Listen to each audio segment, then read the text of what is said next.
సంస్కృతి సంపద YouTube channel తరపున అందరికీ స్వాగతం. నమస్కారం. శ్రీమద్ భగవద్గీత ఆధ్యాత్మిక రహస్యాలు శీర్షికలో శ్రీ త్రినాథ్ గారు ధారావాహిక ప్రసంగం చేస్తున్నారు. వారి ధారావాహిక ప్రసంగంలో ఈరోజు 595వ ప్రసంగం చేస్తున్నారు. శ్రీ త్రినాథ్ గారికి స్వాగతం. నమస్కారం అండి. ఓం శాంతి. శ్రీమద్ భగవద్గీత ఆధ్యాత్మిక రహస్యాలు ఈ యొక్క కార్యక్రమాన్ని వీక్షిస్తున్నటువంటి సోదర సోదరిమణులందరికీ కూడా హార్దిక స్వాగతం, సుస్వాగతం, నమస్సుమాంజలి. ముందుగా మనము ధార్మికము ఆధ్యాత్మికం అన్న విషయం మీద మన చర్చని అలాగా కొనసాగిద్దామని ప్రతి ఎపిసోడ్ స్టార్టింగ్లో భక్తి మార్గంలో నుండి మనం భగవంతుడి దగ్గర నుండి భగవంతుడని భావిస్తున్నటువంటి దేవీ దేవతలు కానివ్వండి, మనం నమ్ముకున్నటువంటి దేవీ దేవతలు కానివ్వండి, లేక ధర్మస్థాపకులు కానివ్వండి, అర్థమైందండి. అండ్ మరియు ఈ సాధువులు, సంతులు, ఋషులు, మునులు, మహామండలేశ్వరులు, గురువులు అని ఈ రోజున వర్తమాన సమాజంలో ఈ గురువుల యొక్క ప్రాధాన్యత అత్యంత శాతం ఉందండి. మనకి భక్తి వారిని కూడా భగవంతుడిగా భావించేటువంటి స్థితిలో ఉన్నారు మనుషులు ఈ రోజున. గురువులు వారి యొక్క ఆశీర్వాదాన్ని కోరుతారు. మా మీద దయ చూపించండి, మా మీద ఆశీర్వాదం, ఈ హస్తం పెట్టండి, వరద హస్తం పెట్టండి, మా అనుకున్నటువంటి భౌతిక కోరికలన్నీ తీర్చండి, మా మీద దయ చూపించండి, కరుణ చూపించండి, జాలి చూపించండి, మాకు హెల్ప్ చేయండి, మేము సమస్యల్లో కూరుకుపోయి ఉన్నాము, మీ శక్తి అంతా మాకు ఇచ్చి మాకు సుఖంగా శాంతిగా ఉండేలాగా జీవనాన్ని ప్రసాదించండి అని మనం కోరుకుంటాం. ఎందువలన మనము కోరుకుంటున్నాము ఆ విధంగా ఒక్కసారి మనం ఆలోచన కానీ చేసినట్లయితే, మనము బయట నుండి మనం కోరుకుంటున్నాం, బయట వ్యక్తుల నుండి కానివ్వండి, ఎవరైనా కానివ్వండి, మనం బయట నుండి కోరుకుంటున్నాం. దేవీ దేవతలు కానీ, ఋషులు, మునులు కానీ, ధర్మస్థాపకులు కానీ, మహాత్ములు, పుణ్యాత్ములు ఎవరైనా కానివ్వండి, ఆశీర్వదించండి, కృప చూపించండి, దయ చూపించండి.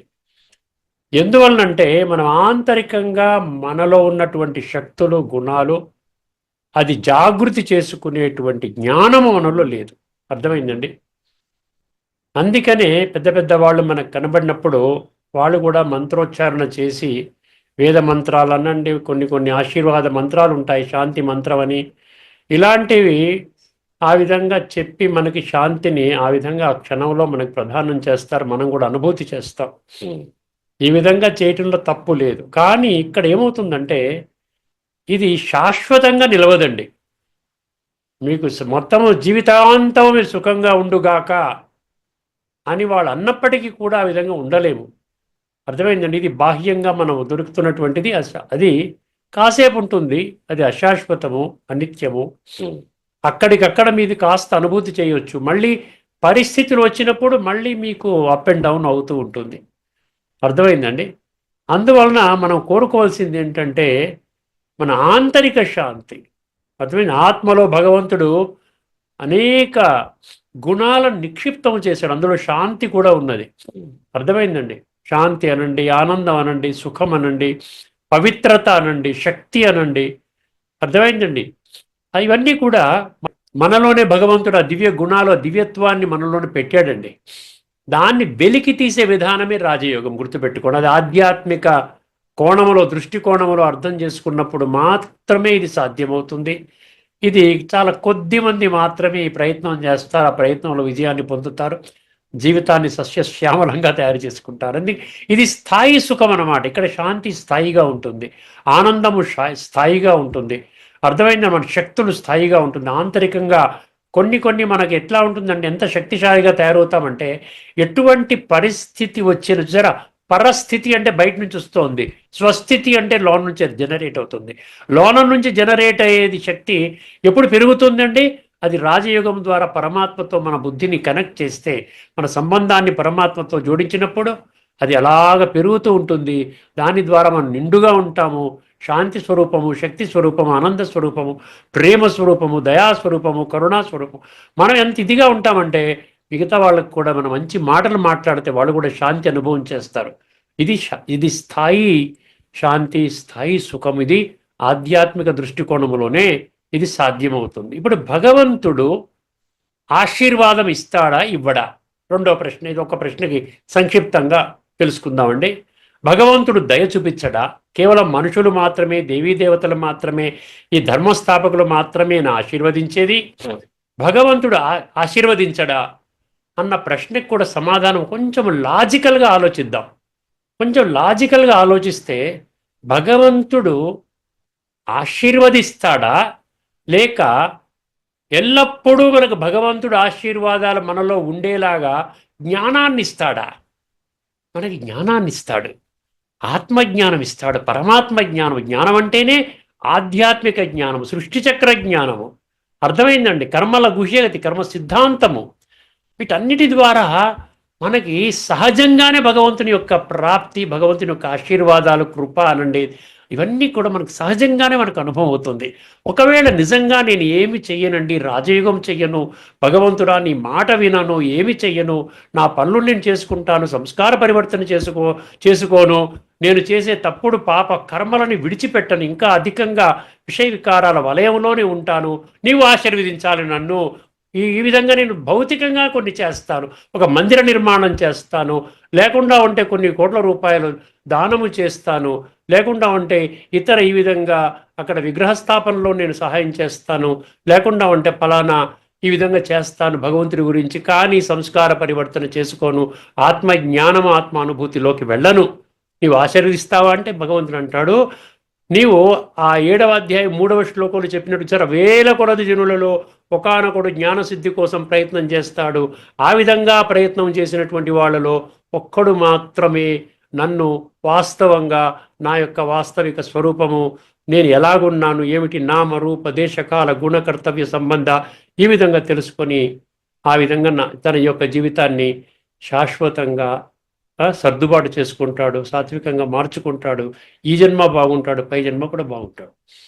ఒకవేళ ఆశీర్వాదం భగవంతుడే ఆశీర్వాదం ఇచ్చినట్లయితే ఇంకా రాజయోగానికి అర్థం లేదు, ఆధ్యాత్మిక జ్ఞానానికి అర్థం లేదు. ఎవరు కొబ్బరికాయలు కొడితే వాళ్ళకి ఆశీర్వాదం, ఎవరు మంత్రజపం చేస్తే ఆశీర్వాదం, ఎవరు గుడులు కట్టిస్తే, మందిరాలు కట్టిస్తే వాళ్ళకి ఆశీర్వాదం, సంస్కార పరివర్తన అవసరం లేదు. అలాంటప్పుడు ఇంకేమవుతుందండి? ఈ సిద్ధాంతం ఏదైతే కర్మ సిద్ధాంతం అనివ్వండి, ఈ విధంగా సంస్కార పరివర్తనకు ఒక మా సిద్ధాంతం పెట్టాడు, అదేవిధంగా రాజయోగ ప్రక్రియ పెట్టాడు. అర్థమైందండి? వీటికి అర్థమే లేదు కదా. ప్రతి ఒక్కరు ఇంకా భౌతికంగా ఏదో కొన్ని పనులు చేసుకుని భగవంతుని ఆశీర్వాదం పొందుతారు. ఆశీర్వాదాల ద్వారా గుర్తుపెట్టుకోండి, మళ్ళీ చెప్తున్నాడు భగవంతుడు, ఆశీర్వాదాలు కృపాదయ ద్వారా సంస్కార పరివర్తన జరగదు, స్వర్గములోకి మీరు వెళ్ళలేరు, మీరు ఏమి పొందినా కూడా భౌతికంగా ఆశీర్వాదాలు అది కేవలము ఒక్క జన్మకి మాత్రమే పరిమితము చేసుకుంటున్నారు. తస్మాత్ జాగ్రత్త అంటున్నాడు. ఇక్కడితో మనం ఆ చర్చను ముగించుకొని మనము 18వ అధ్యాయంలోని 43, 44 ఆ రెండు కూడా కంబైన్డ్గా మనం చర్చించుకుంటున్నామండి. చాలా అద్భుతంగా ఉంటుందండి. అందులో సాంప్రదాయక దృష్టి మనం చర్చించుకున్నాము. అర్థమైందండి? ఇది 18, 43, 44లో 3 వర్ణాల గురించి చర్చ ఉంది. అర్థమైంది? 1842లో అది మనం 12 ఎపిసోడ్స్ అంటే 6 గంటల పాటు మనం చర్చించుకున్నాం. 9 దివ్య కర్తవ్యాలు ఆ బ్రాహ్మణ వర్ణానికి చెందినటువంటి వాళ్ళు చేసినట్లయితేనే వాళ్ళు బ్రాహ్మణులుగా ఆ విధంగా భగవంతుడి చేత ముద్ర వేయబడతారు. ఇప్పుడు వర్తమానంలో ఆ విధంగా అదే ప్రక్రియ పరమాత్మ చేస్తూ ఉన్నారు. కొన్ని లక్షల మంది ఇప్పటికే ఆ యొక్క మార్గములో, దివ్య మార్గములో ప్రయాణం చేస్తూ ఉన్నారు. ఇక్కడ 1843లో క్షత్రియుల యొక్క లక్షణాలు చెప్పడం జరిగింది. క్షత్రియుల లక్షణాలు చెప్పాడు. తర్వాత వైశ్యుల లక్షణాలు చెప్పడం జరిగింది. 1844లో వైశ్యుల మరియు శూద్రుల లక్షణాలు. శూద్రుల లక్షణం ఒకటే ఒక్క ఆ విధంగా కర్తవ్యాన్ని చెప్పడం జరిగింది. ఒక్కసారి 2 శ్లోకాలు చెప్పుకొని మనము ఈ ముందుకు సాగుదామండి చర్చలో. శౌర్యం తేజో ధృతిర్దాక్ష్యం యుద్ధే చాప్య పలాయనం దానమీశ్వర భావశ్చ క్షాత్రం కర్మ స్వభావజం. అన్నిట్లో లాస్ట్లో నుండి బ్రాహ్మణుల యొక్క 1842 కానీ 43 కానీ 44 కానీ స్వభావజం అంటాడు. అంటే నీ స్వభావం ప్రకారంగా అవన్నీ కూడా న్యాచురల్గా నీకు వస్తాయి. ఇప్పుడు నువ్వు చేయవలసిందల్లా ఏంటి? నీ స్వభావాన్ని మార్చుకోవాలి. అర్థమైంది? స్వభావజం. జం అంటే జాతస్య మృత్యు అన్నాడు చూసారు, జాతస్య జన్మ మృత్యు అన్నాడు చూసారు, జాతస్య పుట్టుక. ఆ విధంగా మీ యొక్క స్వభావం ప్రకారంగా ఈ గుణాలు నీకు వస్తాయి, ఈ కర్తవ్యాలు నువ్వు సహజంగానే చేస్తావు. ఇప్పుడు ఏంటి ఇందులో ఉన్నటువంటి మనం గుణాలని సాంప్రదాయ దృష్టిలో మనం తెలుసుకున్నాం. ఇందులో 7 గుణాలు ఉన్నాయండి. శౌర్యము, తేజస్సు, ధృతి, దాక్ష్యము, యుద్ధంలో వెనుకంజ వేయకపోవటము, తర్వాత దానము, ఈశ్వర భావ. దానము, ఈశ్వర భావ, ఇవన్నీ కూడా క్షత్రియుల యొక్క ఇవన్నీ 7 లక్షణాలు గుర్తుపెట్టుకోండి చాలా జాగ్రత్తగా. సాంప్రదాయ కోణంలో మనం విన్నాం, ఇప్పుడు ఆధ్యాత్మిక దృష్టికోణంలో విన్నాం. ఎందుకంటే ఆధ్యాత్మిక దృష్టికోణం ఎందుకు చెప్పండి. ఒక్కసారి కాస్త బుద్ధిని ఉపయోగించండి, కాస్త లౌక్యాన్ని ఉపయోగించండి. తర్కం అంటాం కదా, తర్కం అంటే లాజిక్ ఉపయోగించండి. ఇప్పుడు మనం శౌర్యం అంటే యుద్ధములో శౌర్యం అంటే బల పరాక్రమాలు మనం ప్రదర్శించాలి, క్షత్రియుడి యొక్క లక్షణం. క్షత్రుడే మన మామూలుగా మహాభారతము అన్నింటిలో కూడా క్షత్రియులే యుద్ధం చేసినట్టుగా చూపిస్తారు. ఇక్కడ బాహుబల యొక్క ప్రదర్శన అంటే శరీరం యొక్క బల ప్రదర్శన. దీని ద్వారా మన అంతిమ లక్ష్యం ఏమిటి? మన అంతిమ లక్ష్యము సంస్కార పరివర్తన. అర్థమైందండి? మన అంతిమ లక్ష్యము ఆత్మశుద్ధి. ఇప్పుడు బాహుబలము ద్వారా నేను శత్రువులను చంపి శరీరం విడిచిపెడితే ఆత్మశుద్ధి జరుగుతుందా? అర్థమైందండి? ఇదన్నమాట ముఖ్యంగా మీరు గమనం. అందుకనే ఆధ్యాత్మిక దృష్టికోణంలో ప్రతీది మరి ఆధ్యాత్మిక, మీరు వేదాలు చదివినా, బ్రహ్మసూత్రాలు చదివినా, విష్ణు సహస్రనామము, లలిత సహస్రనామము, లేకపోతే పురాణాలు, శివపురాణము, విష్ణు పురాణము, ఇవన్నీ చదివినప్పటికీ కూడానండి, ఇవన్నీ కూడా చదివినప్పటికీ కూడా మీరు ఏమవుతుంది? ఆత్మశుద్ధి అవుతుందా అని గమనించండి. శౌర్యం ఇవన్నీ కానీ ఇప్పుడు ఆధ్యాత్మిక దృష్టికోణంలో అర్థం చేసుకుంటే ప్యారల్గా ఒకటి సూక్ష్మ జ్ఞానం. ఆధ్యాత్మికం అంటే సూక్ష్మము, ఈ యొక్క భౌతికం అంటే ధార్మికం అంటే స్థూలము. ఇప్పుడు స్థూలంగా మనం శౌర్యం, తేజో, ధృతి, దాక్ష్యం ఇవన్నీ చర్చించుకున్నాం. ఇప్పుడు ఒకసారి ఆధ్యాత్మిక దృష్టికోణంలో వినండి జాగ్రత్తగా, మీకు అర్థమవుతుంది. ఈ శ్లోకాలను మన అల్టిమేట్ లక్ష్యం ఏంటి? సంస్కార పరివర్తన. గుర్తుపెట్టుకోండి. అది లేకుండా ఉంటే మీరు ఏమి చేసినా, మీ దగ్గర 1,00,000 కోట్లు ఉన్నా మీకు రూపాయి పనికిరాదు. అర్థమైందండి? ఈ శరీరం విడిచిపెడితే మీకు రూపాయి మీద కూడా దాని మీద మీకు ఆధిపత్యం లేదు. మొత్తం అంతా మీరంతా ప్రపంచం అంతా మీది అనుకున్న 100 టన్నుల బంగారం మీ ఇంట్లో ఉందన్న మీకు ఏ ఉపయోగం లేదు. అదేదో క్షణికానందం అన్నమాట. కేవలం ఇంత నేను గొప్పవాడిని, ఇంత పెద్ద బంగళాలో ఉంటున్నాను, ఈ విధమైనటువంటి శక్తులు నాకున్నాయని చెప్పి. ఆధ్యాత్మిక దృష్టికోణం జాగ్రత్తగా వినండి. ఈ శ్లోకాలను భౌతిక కుల వ్యవస్థగా కాకుండా, భౌతిక కులము నేను బ్రాహ్మణ కులము, మీ క్షత్రియ కులము, వైశ్య కులం అంటున్నాం కదా, ఈ కుల వ్యవస్థగా కాకుండా ఆత్మ యొక్క స్థితి, స్టేజెస్ ఆఫ్ సోల్ అన్నాడు. అర్థమైందండి? ఆ విధముగా మరియు పురుషార్థము, స్పిరిచువల్ ఎఫర్ట్. పురుష అంటే గుర్తుపెట్టుకోండి, పురుష అంటే ఆత్మ. ప్రకృతి ఆ ఆపరేటస్ అంతా శరీరం గురించి చెప్తోంది. పురుష అంటే ఆత్మ, స్పిరిచువల్ ఎఫర్ట్. సో ఈ విధంగా పరిగణిస్తారు.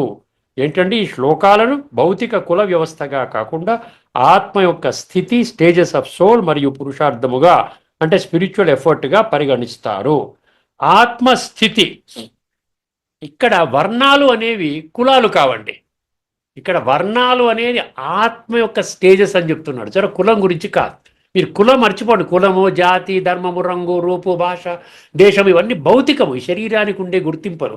అసలు నువ్వు శరీరమే కాదంటున్నాడు కదా భగవంతుడు.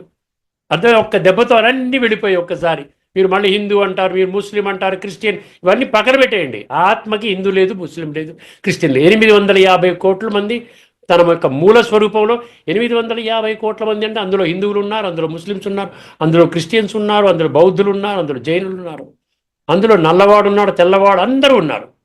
కానీ మూల స్వరూపంలో చైతన్య స్వరూపం ఏంటి? ఆత్మ. అదేనమాట భగవద్గీత చెప్పినటువంటి మన జ్ఞానం. అర్థమైందండి? ఆత్మస్థితి అంటే ఏంటి? ఇక్కడ వర్ణాలు అనేవి కులాలు కావు, ఆత్మ యొక్క విభిన్న దశలు. ఇప్పుడు మీకు చాలా ఈజీగా అర్థమవుద్దండి, ఎందుకంటే మనం కూలంకషంగా అర్థం చేసుకోవాలి. అర్థమైందండి? ఇప్పుడు మామూలు ఇప్పటిదాకా అర్థం చేసుకున్న విధానములోనే మళ్ళీ చెప్తే దానివల్ల ఉపయోగం కూడా లేదు. మీరు విన్నారు, ఇప్పటివరకు విన్నారు కదా, క్షత్రియ అంటే యుద్ధం చేయడం అనేది అర్థం. బాహుబలంగా యుద్ధం చేయటం. అక్కడ మహాభారత యుద్ధంలో ఆ విధంగా క్షత్రియులు యుద్ధం చేశారు, గెలిచారు. అర్థమైందండి? దానివల్ల సంస్కార పరివర్తన జరుగుతుందా అన్న ప్రశ్న మీరు వేసుకోండి. ప్రతి దానిలో నేను పూజ చేస్తున్నాను, సంస్కార పరివర్తన జరిగిందా? యజ్ఞం చేస్తున్నాను, సంస్కార పరివర్తన జరిగిందా? దాన పుణ్యాలు చేస్తున్నాను, సంస్కార పరివర్తన జరిగిందా? జరగలేదు అంటే అందులో మీరు ఏంటంటే ఏదో పొరపాటు ఉంది, లోటు ఉందని తెలుసుకుంటే ఏమర్థమవుతుంది? ఒకటే ఒక్క లోటు ఏమిటి? మీరు దైహిక భ్రాంతిలో చేస్తున్నారు. మిమ్మల్ని మీరు ఆత్మగా అనుభవం చేయటం లేదు. దాని కొరకు మీరు ఎటువంటి అభ్యాసం కూడా చేయటం లేదు. క్షత్రియ స్థితి, ఇప్పుడు క్షత్రియ, వైశ్య, శూద్ర తెలుసుకుంటే మనకి ఇది చాలా చక్కగా అర్థమవుతుంది. క్షత్రియ స్థితి ఏంటి? ఆధ్యాత్మిక మార్గంలో నడిచే సాధకునిలో ఉండవలసిన క్షాత్ర గుణాలు. ఆధ్యాత్మిక మార్గంలో నడిచే సాధకునిలో ఉండవలసిన క్షాత్ర గుణాలు ఇవి. ఏమిటంటే ఒక్కసారి శౌర్యం అంటే మన పరాక్రమం, బలపరాక్రమం, బాహుబలం అంటున్నాం చూసారా? ఇక్కడ మాయ మరియు వికారాలతో యుద్ధము చేయగల ధైర్యము, ఇది శౌర్యం. మాయ అంటే దేహాభిమానము, నేను దేహం అనే భ్రమ భ్రాంతిలో జీవితాన్ని గడపటము, అది అసత్యము. నువ్వు దేహం కాదు, నువ్వు దేహం అయినట్లయితే దేహంతో పాటు వెళ్ళిపోవాలి, మాయమవ్వాలి. శరీరం చనిపోవడం అన్నప్పుడు శరీరాన్ని విడిచిపెట్టి ఎందుకు పోతున్నావు? శవానికి శరీరానికి తేడా ఏమిటి? ఇవన్నీ ప్రశ్నలు మనకి రావాలన్నమాట. అప్పుడేమవుతుంది? మాయ మరియు వికారాలు, పంచవికారాలు, కామ, క్రోధ, లోభ, మోహ, అహంకారాలు, వీటితో యుద్ధము చేయగల ధైర్యం ఉంటే మీరు క్షత్రియులు. నంబర్ 1 గుణం క్షత్రియులు, శౌర్యము అన్నాడు. తర్వాత ఆత్మస్థితి వల్ల వచ్చే దైవీ గుణాలు మరియు దైవీ శక్తుల ప్రభావము. ఎంత ఆత్మిక స్థితిలో ఉన్నట్లయితేనండి మీకు ఇక్కడ బ్రుకుటి మధ్యలో ఒక మెరుపుల, దీన్ని ఔరా అంటారు. ఆరా, AURA, ఆరా అంటే ఏంటి? ఇక్కడ ఒక మెరుపులా. అందుకనే దేవీ దేవతలకు చుట్టూ ఈ విధంగా ఒక ఆరాలాగా చూపిస్తారు, కిరణాలు చూపిస్తారు. చూసారా? దేవీ దేవతల ఫోటో చూడండి, వెనకాల ఒక ఆరా చూపిస్తారు. అర్థమైంది? అది ఏంటి? తేజస్సు అంటున్నా. ఆత్మ తేజస్సు, ఆత్మ యొక్క శక్తులు, గుణాలు నిండుగా ఉంటే మీకు ఆ విధంగా అనిపిస్తుంది అన్నమాట. అంటే మనిషిని చూడగానే ఈజ్ అ డివైన్ పర్సన్, నమస్కారం అండి అని మనం తల వంచి నమస్కరిస్తాం, గౌరవిస్తాం. ఎందుకంటే ఒక ఆధ్యాత్మిక పర్సన్ ఏం చేస్తాడు? అందరినీ బ్రాడ్ మైండెడ్తో చూస్తాడు.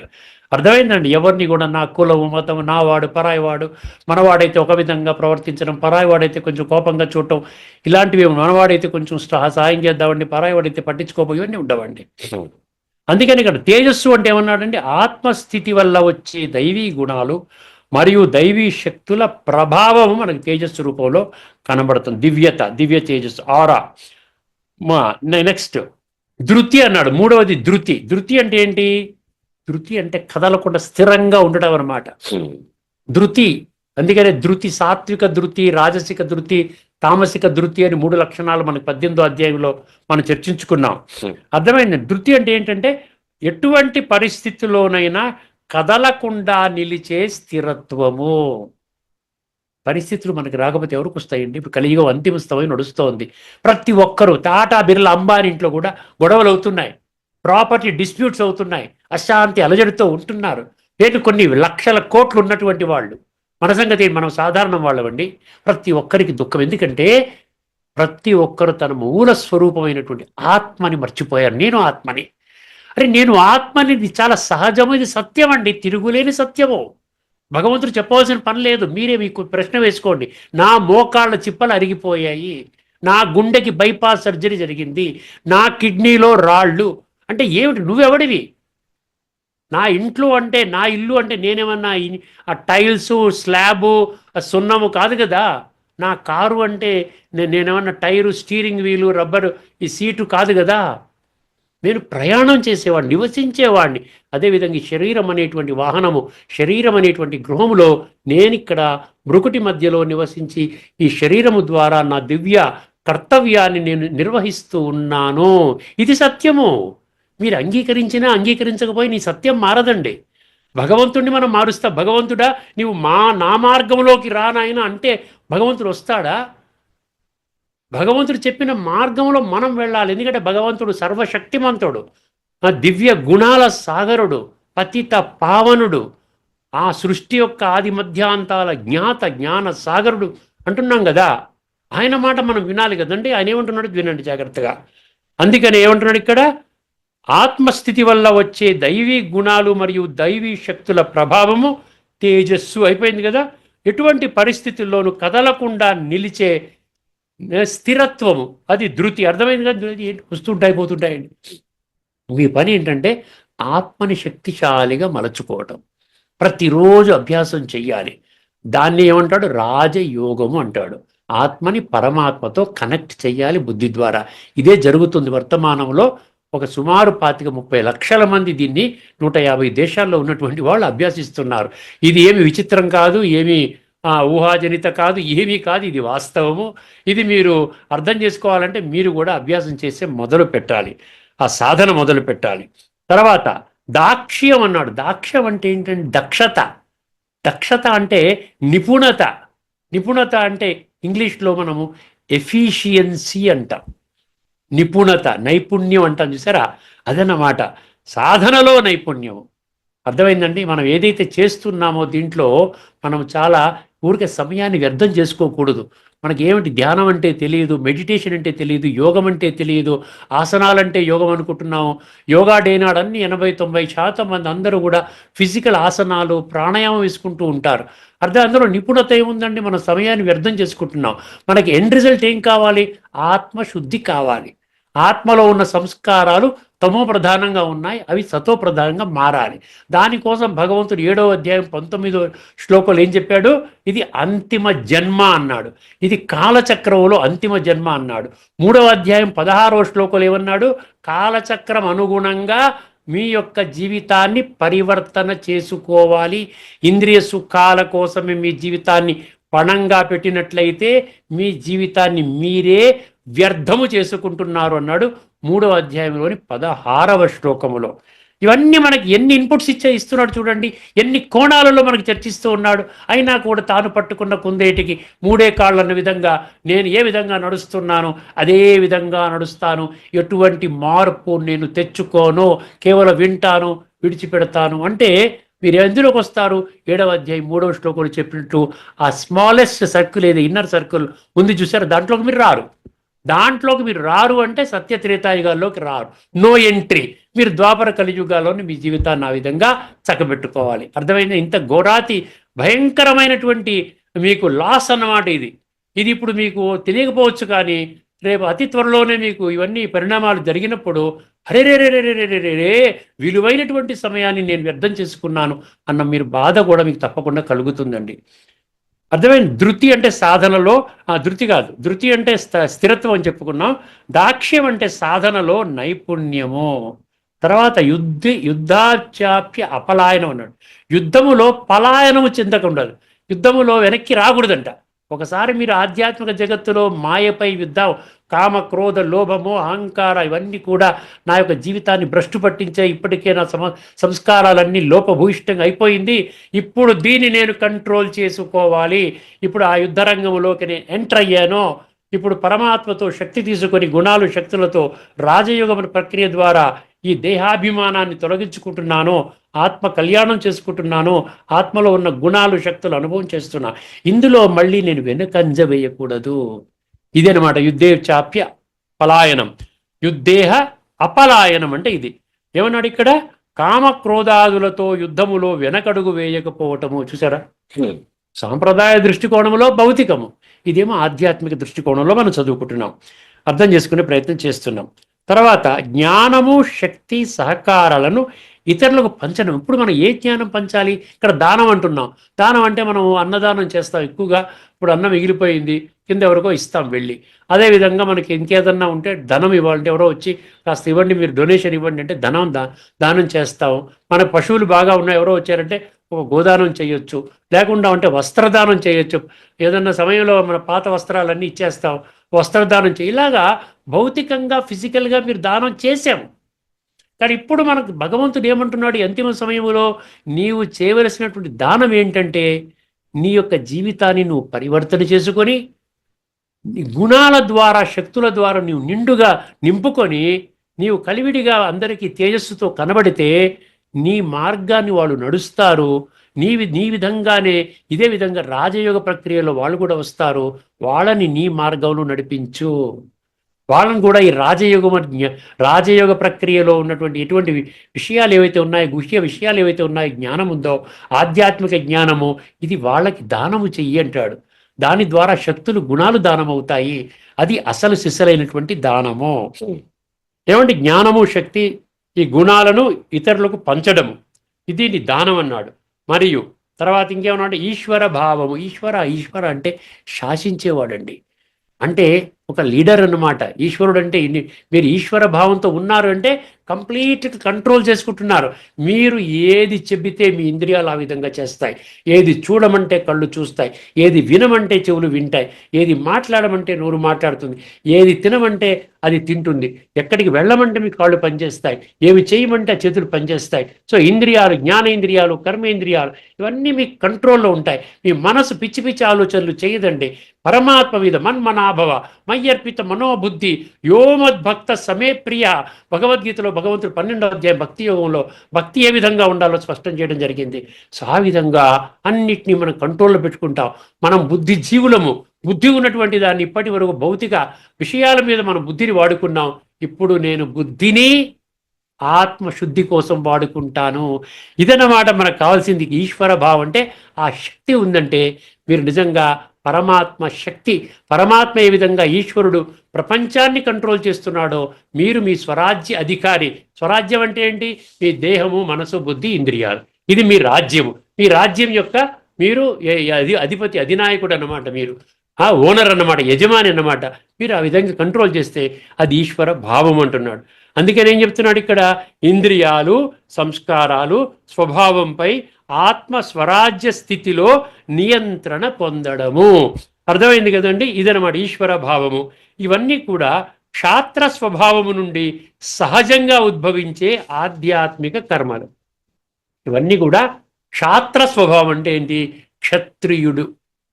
మనకి ఆధ్యాత్మికంగా మనం క్షత్రియుడి యొక్క లక్షణాలు అర్థం చేసుకోగలిగితే ఈ శౌర్యం, తేజో, ధృతి, దాక్ష్యం, యుద్ధే చాప్య పలాయనం, దానం, ఈశ్వర భావశ్చ, క్షాత్రం కర్మ స్వభావజం.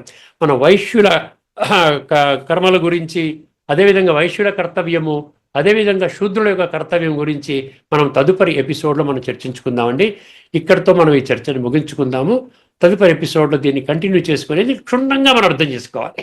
బ్రాహ్మణ, క్షత్రియ, వైశ్య, శూద్ర ఈ ఎట్లా ఫార్మ్ అవుతున్నాయి ఆధ్యాత్మికంలో అంత స్పష్టత. భగవంతుడు ఏ స్పష్టత అయితే మనకి భగవద్గీతలో ప్రకటించడం జరిగిందో ఆ స్పష్టతని కొన్ని లక్షల మంది ఇప్పటికే పొందారు. కాబట్టి మీకు కూడా ఆ స్పష్టతను అందించే ప్రయత్నం చేయడమే ఈ యొక్క కార్యక్రమం యొక్క ప్రధాన ఉద్దేశం. అర్థమైందండి? ప్రతి ఒక్కరికి కూడా నమస్కారం అండి. మరి మళ్ళీ మనం తదుపరి ఎపిసోడ్లో కలుసుకుందాము. లోకా సమస్త సుఖినో భవంతు. ఓం శాంతి. శ్రీమద్ భగవద్గీత ఆధ్యాత్మిక రహస్యాలు శీర్షికలో ధారావాహిక ప్రసంగం చేసిన శ్రీ త్రినాథ్ గారికి ధన్యవాదాలు. నమస్కారం అండి.